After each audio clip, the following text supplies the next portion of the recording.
Welcome to the Motherhood Alliance podcast, the podcast dedicated to empowering moms and families on their health and wellness journey. I'm Brittany Suttner. And I'm Drea. Together, we're here to explore holistic approaches that go beyond conventional medicine. Each week, we dive into topics that matter most to you. Everything from nutrition and mental health to alternative therapies and natural living. And whether you're a new mom navigating the early stages of parenthood or a seasoned pro looking for new ways to support your family's well-being, you're in the right place. Even better, all of our guests are local small business owners who you can actually talk to and work with. You can learn more about today's guest and connect with hundreds of other health and wellness professionals through our informative and easy-to-use directory at motherhoodalliance.com. Before we get started, keep in mind that this podcast is for informational and educational purposes only and is not a substitute for personal healthcare advice. Please consult your healthcare provider before making any changes based on the podcast content. Thank you for joining us on this journey. Are you ready to help your family thrive? Let's get started. Hi, we are Brit and Drea from motherhoodalliance.com, and we are excited to welcome you to a 4-episode series with Dr. Rachel Tippins, the owner of Flow Family Chiropractic in Kaukauna, Wisconsin. Dr. Rachel was introduced to the chiropractic field when she was a teenager, and she quickly fell in love with the concept of the body healing itself and a career that could support it to do just that. Fast forward to today, and Dr. Rachel now owns a laughter-filled and kid-friendly practice that specializes in pediatric and perinatal care. She says that her biggest passion is to empower pregnant moms through their perinatal journey, as well as supporting families in the postpartum transition and seeing them flourish when their bodies are functioning optimally. In our first 2 episodes together, our conversations answer some of your most common questions for chiropractors as we discuss Chiropractic 101, myths, facts, and everything in between in episode 1, and aligning your mind and body, the anti-stress power of chiropractic care in episode 2. In our 3rd and 4th episodes together, we dive into the more specific topics of like how chiropractic can help your kids thrive and how chiropractic can be a huge supporter for women before, during, and after pregnancy. With that said, even if you don't have kids or are not in the childbearing years, we bet you know someone who is. So please share these episodes with them. Dr. Rachel is such a fun person, and she brings so much of her natural joy, energy, and passion to these episodes. Let's dive into today's conversation. Hey guys, welcome back to the podcast. We're excited to delve into chiropractic care in pediatrics with Dr. Rachel. This is so exciting to have you here. We have had some amazing conversations in previous episodes.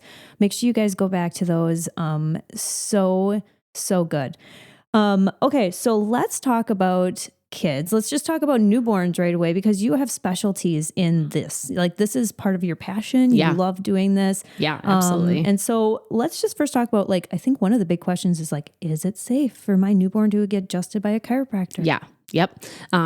That's a great question and a question that we talk to a lot of parents about. And the answer is yes, absolutely. I mean, chiropractic as a profession in general is a very conservative approach. But especially in the pediatric realm, there's a couple different like things to note on here. First of all, finding a chiropractor that is specialized in taking care of kids and newborns and has specific extensive like post-grad training in taking care of kids and newborns is the first important thing because babies and kids aren't just tiny adults. Their bodies are functioning very differently and they're growing very differently. So we need to take a very specific and safe approach to adjusting them.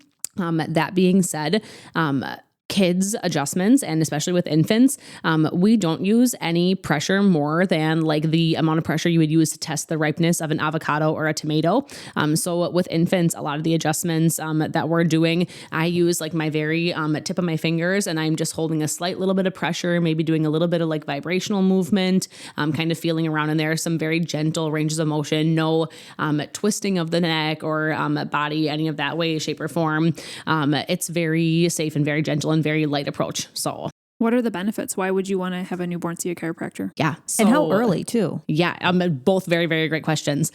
So there is never a time too early. I mean, we see kids and babies that come or like at postpartum moms and babies that come like within days after like giving birth.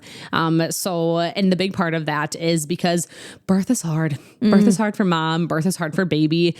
Even in like the best circumstances, there's still like up to like 100 or more pounds of pressure that is put put on like a baby's neck and body as they're being like pushed and pulled through the birth canal. And I mean, think about like the pressure of the uterus, like just contracting and pushing down and like pushing baby through and transcending through the birth canal. It's amazing, but it needs to happen. And we have to have a lot of pressure to be able to get baby out through like just a small area. And so that puts a lot on their little bodies and on their little like skulls and their bones and everything, their little necks. Well, and I even think about just being cooped up in a ball for 9 months. Yep. You know, and 100%. Especially if you're and then there. like that first like stretch. Oh, Exactly. Yeah. In our last episode, we talked about physical stress and the macro traumas and the micro traumas.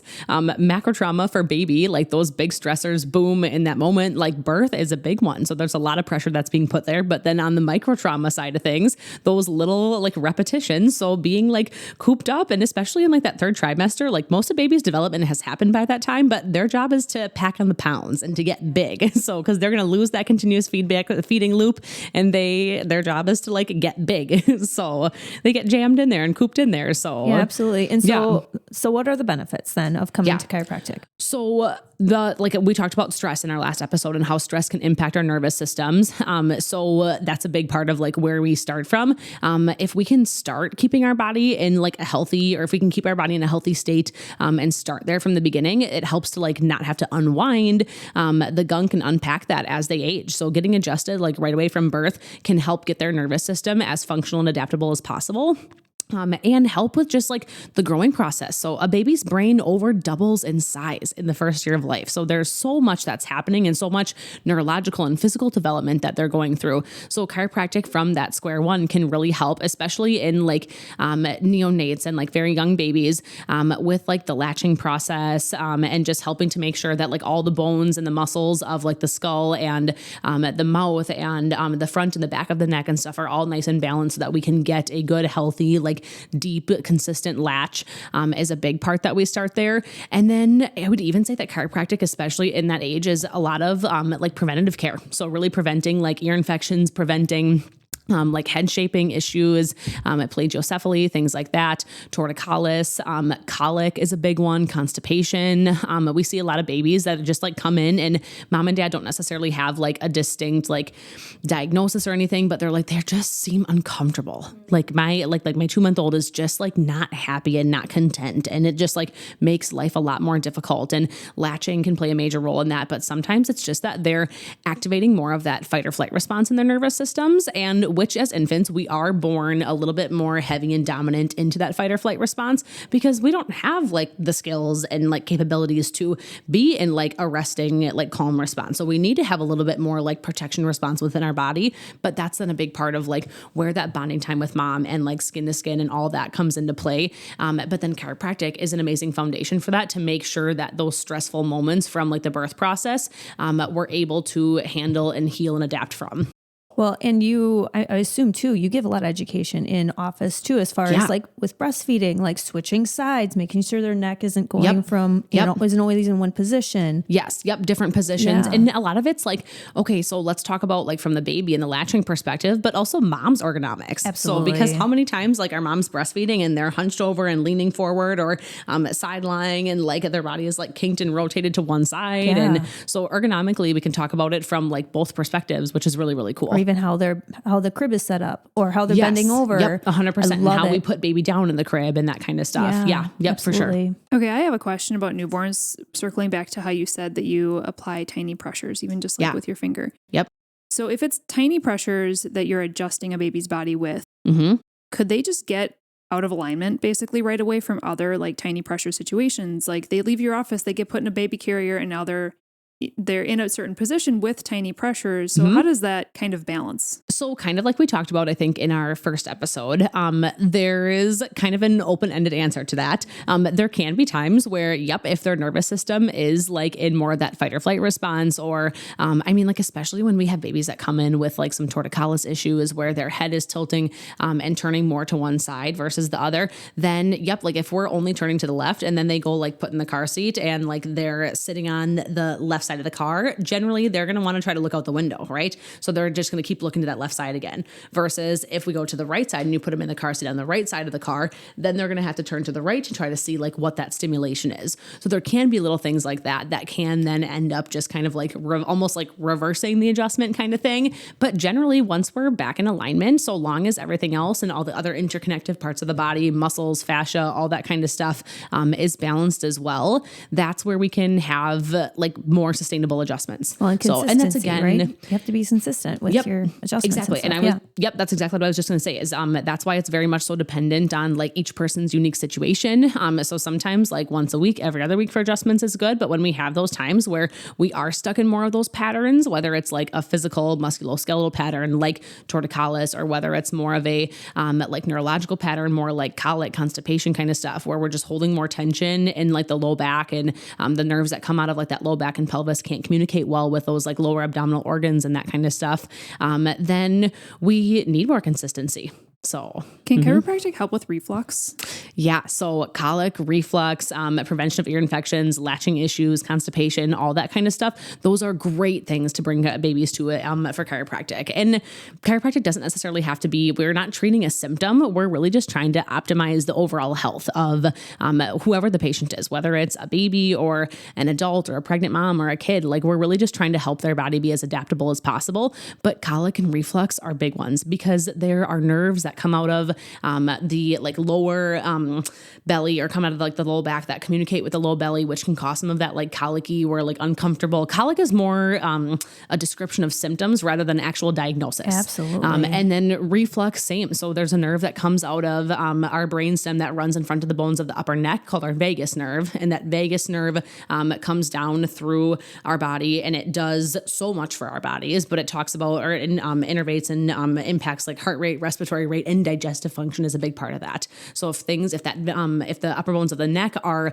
imbalanced and that nerve can't communicate well, we can have some reflux issues there. And that's also where we work on some different like valves and diaphragm work and things like that as well. Well, we did have an episode too of we talked to a myofunctional therapist, and she talked about the vagus nerve that's right at the top of your mouth and how that all affects your body too. It's just so amazing how our body is so interconnected. Oh my gosh! And how we, you know, as parents too, we should be looking to have a team, right? Yes, 100%. So having chiropractic in your corner as a baseline is so great. Yes, and having that chiropractor who can educate you on this kind of stuff is so amazing too. Yeah, and have resources like you just said. I am like such a firm believer in like a well-rounded team approach. I mean, it takes a village to raise a baby, but it also takes a village to raise a mom. And making sure that like the mom is well-rounded and well-supported in all those different avenues. And I think that that's, I actually just heard that on a podcast I was listening to this morning, is that a mom on the podcast was when she was in her pregnancy, she was at her counselor and her counselor had recommended, and I'm like, I'm going to recommend that to all my people, to during pregnancy, start a list of like all of the people, whether it's like your friends, your family, or if it's like professional support, what are all the avenues that we can go to that in those times of need, especially postpartum, like if baby's struggling with like colic or reflux or something like that's going on, and in those stressful moments, where can you automatically refer back to and then not have to go back to like the Google? And so plug for the Motherhood Alliance, like right there. Yes. Well, and that's something that we've always talked about too, and which is why we started the Motherhood Alliance too, is because we've worked with moms too in our own realm of things. Yeah. And it's one of those things where it's like, before you even have your baby, when you're pregnant, you should have a list of people that you even interview before so that you're comfortable. And even you could even set up appointments just after birth, an anticipated birthday. So it's like just understanding who's in your corner, who you vibe with. Having those relationships built, I think, ahead of time makes reaching out and asking for help, like in those postpartum days, so much easier. Well, and getting out of the house with a newborn, it's hard. So then you're already kind of, you've met the person, you're already like comfortable with how the flow is going to go. But how does chiropractic care start to change as they become more into the toddler or preschool age? Yeah. Yep. So we're going to come back and talk more about that prefrontal cortex again. So the prefrontal cortex is the part of the brain that controls all of that executive function and all of our rationale, decision making, that kind of stuff. The prefrontal cortex doesn't come online until we're into that like toddler stage. So that's why, like, if your kid wants apple juice and you give them apple juice in the red cup and they just lose it, right? Because they wanted the blue cup, they don't have the rationale to understand that they're still getting what they want. It's just in a different color cup. Does that make sense? Oh, so yeah.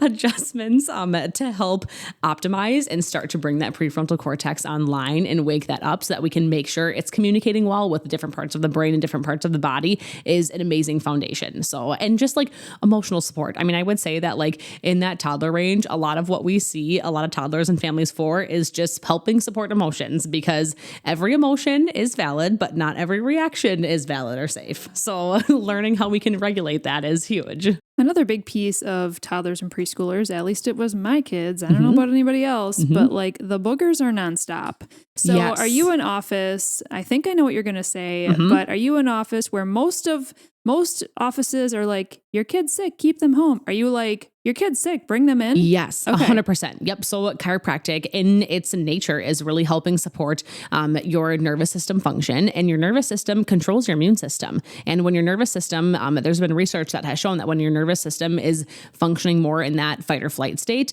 it actually depletes your immune response, and your immune response is dampened. So if we can get you more out of that fight or flight state and help optimize and ramp up that parasympathetic state, you can enhance your immune response so that you can get over the gunk with a little bit more ease. So that's another big one that we see so many families for, is just like immune prevention or like immune support, and like injury and illness prevention, because that's a big one. I mean, like when you have like one kid down and then now the next one, then mom and dad, like it takes the whole family out. And like we just talked about in our last couple episodes, like our lifestyles do not afford for that these days. Nobody got time for that. No, exactly. So yes, generally we say if you're feeling sick, that's when we want you to come in for one of those boost adjustments. So if your kid's going to come home sick, then like stop at our office on the way home and come get adjusted so that we can give them a little bit more support to fight the gunk off with more ease. Well, and speaking of that, like just a quick question. Do you, like, when you say boost adjustment, just stop by? I mean, you obviously have appointments and stuff. Yeah. But like, you know, I shouldn't just say that. I'll get myself in trouble for it.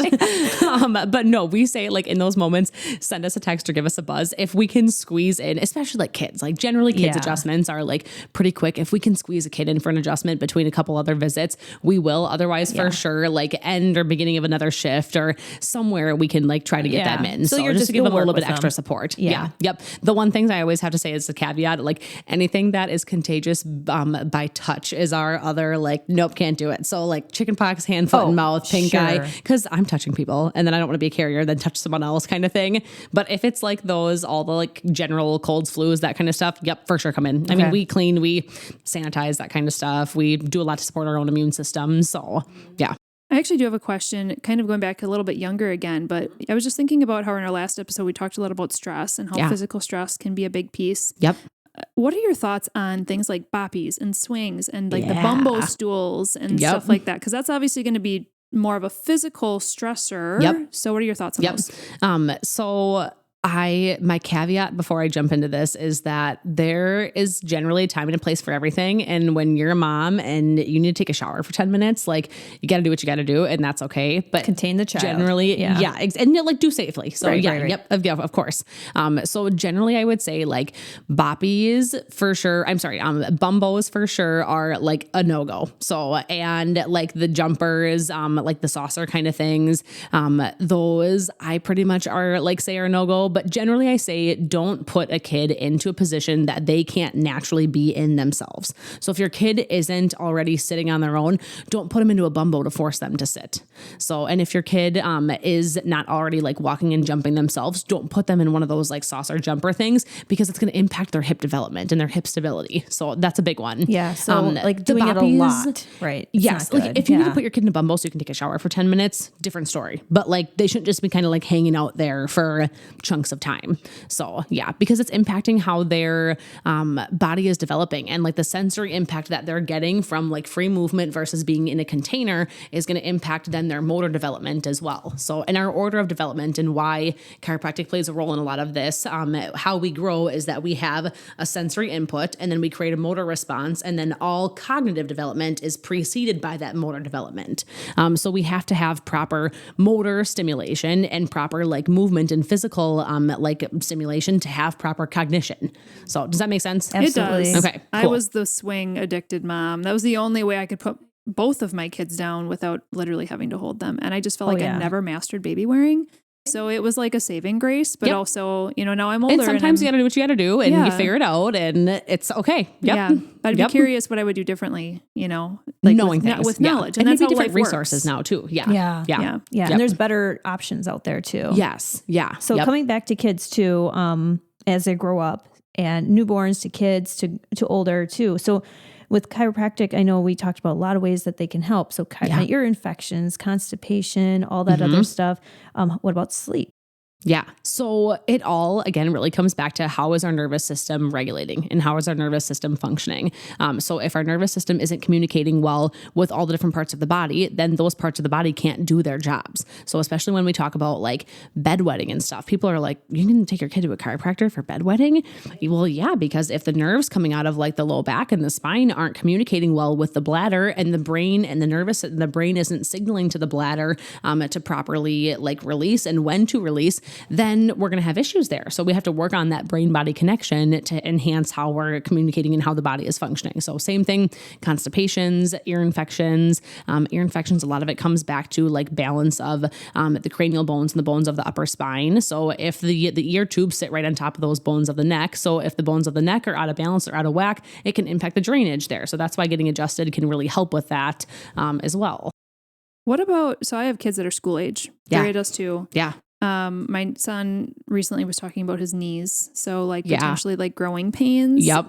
Do you adjust knees? Is this part of this whole picture? Or is that kind of just something kids have to go through and just? No. Okay. I said no, but I mean, yes. So I know that's not something that kids should just have to go through. But yes, we absolutely work on adjusting all those different areas to really help support the bodies. I actually just had this conversation with a kiddo yesterday that has just grown tremendously in the last year. And normally he's like, doesn't have too much going on, comes in for like preventative wellness care. And the last couple times he's had like some low back stuff and neck and this and that. And I'm like, okay, part of that's like getting back to the swing of school and like sitting into a desk and that kind of stuff. But also like your body doesn't necessarily all grow at the same rate. Sometimes like your joints and your bones and your muscles and ligaments all grow at different rates. And like the other areas have to play catch up. And so again, let's create as much balance as we can there. So there's not abnormal or extra stresses and tensions put on those areas. And generally that can really help enhance and like support the body so that we can reduce growing pains as much as possible. I feel like everything we've asked, like, can you help with this? Can you help with that? Can you help with this? Yes. Yes. Yep. Yes. We try. Yes. We do our best. And it all comes back to episode 1 of like, this is just bodily function. Yes, 100%. And that's exactly what I say. You will never hear me say that chiropractic treats anything. We don't ever treat like anything. I never say that. But chiropractic care helps to optimize how our body functions so that our body can function better and do what it's supposed to do and made to do. So I know you had touched in episode 1 about different like types of certifications and how you really feel like, what was the phrase you used? The jack of all trades is the master of none. Yeah. Mm-hmm. Yeah. So if a parent is looking for a chiropractor like you who specializes in kids, what like levels of certifications are there and what are, so that parents can make an informed and educated choice with a chiropractor that really knows what they're doing based on the age of their child. Yeah, for sure. So there is, again, I would say the ICPA certification. So it's the CACCP certification is like one of the biggest things. So I'm currently working towards it. I still have a couple last like online seminars to go through there. But I think overall like experience in the chiropractic world and in the pediatric chiropractic world is most important. So, okay, right now I don't have my entire CACCP degree, but I did 2 amazing internships in 2 pediatric offices and saw kids and like was able to experience so much of this. And I've gone through multiple different trainings that help really go over the entire realm of how kids development happens, and going through like pediatric development classes. And I took every pediatric elective that was offered at my school. I was on the exec board for our pediatric club. So over the 3.5 years of school, I learned so much in that realm, and then was able to take that into like post-grad training as well. So it's definitely a lot more than just like, oh, one weekend seminar kind of thing. Like you're not just certified suddenly in like adjusting kids kind of thing, but really like the buildup of all that knowledge is huge. Well, I think it's also important if people go to your social media, they're going to see that this is the population you love and you serve. Exactly. So like a lot of these certifications, if someone were to go to your website, they didn't hear you talking about what those actually mean. They're going to be like CACCP XYZ. I don't really know what that means or I don't really care. But I go to her social media and I see that she loves this population and that this is who she serves on a daily basis and has a ton of experience. Yep. And it's not just like one post and a whole thread of stuff. Like there should be a lot of tailoring and like directive towards that. So, and I mean, it's the whole jack of all trades, master of none. Like if someone calls our office and they've got like this weird, crazy elbow pain going on and yada, yada, like 99% of the time we refer them out, because like I don't have extremity training. I don't have like rehab and like injury training. Like that's a whole separate, like chiropractic school gives you a really good baseline in a lot of that stuff. But to really get like specific and to be really good at all that, you have to have post-grad training. So, and I've not done any of my post-grad training in injury management and that kind of stuff. So when that happens, then we want to make sure that you get in the right place and that you're served by the right person, because it's not like neither of us are going to be happy. It's not going to bring me joy to work on your elbow pain, and you're not going to be happy if I like can't really help you with your elbow pain. I want you to get like the best bang for your buck, like in the right place. So that's again awesome. Why we find that like find your niche and like be good at it and be the best at it and be willing to refer out when oh my gosh, 100%. Yes. I think that's a big thing that I like really focus on in my office, is that I don't know everything. I'm not going to be able to take care of everything. So how can we like find well-rounded resources and support and like get people to the right places and get them the right information so that we can serve people as best as possible as an entire like society. For sure. I love that perspective, and people just love not having their time wasted either, right? I'd rather just go to a specialist. It's the one like resource and thing that we can't ever get back. Yeah. Thank you so much for sharing all this information on kids. You obviously are a specialist when it comes to kids, and you're also a specialist when it comes to perinatal care. And if you have not heard the term perinatal, we're going to break that down in the next episode. So Rachel, what is your website again so people can look you up? flowfamilychiropractic.com. Pretty easy. Yep. Well, we'll be back in the next episode. Cool. If you enjoyed this episode, would you consider leaving a rating or review or sharing it directly with a friend who could benefit from the information? We know that you're a busy mom or caregiver, and our goal is to make your life easier by bringing tips and tricks directly from experts into your earbuds. By sharing this episode with someone you love, you can play a critical role in helping to make their life easier as well. We appreciate your time, and thank you for being a part of the Motherhood Alliance family.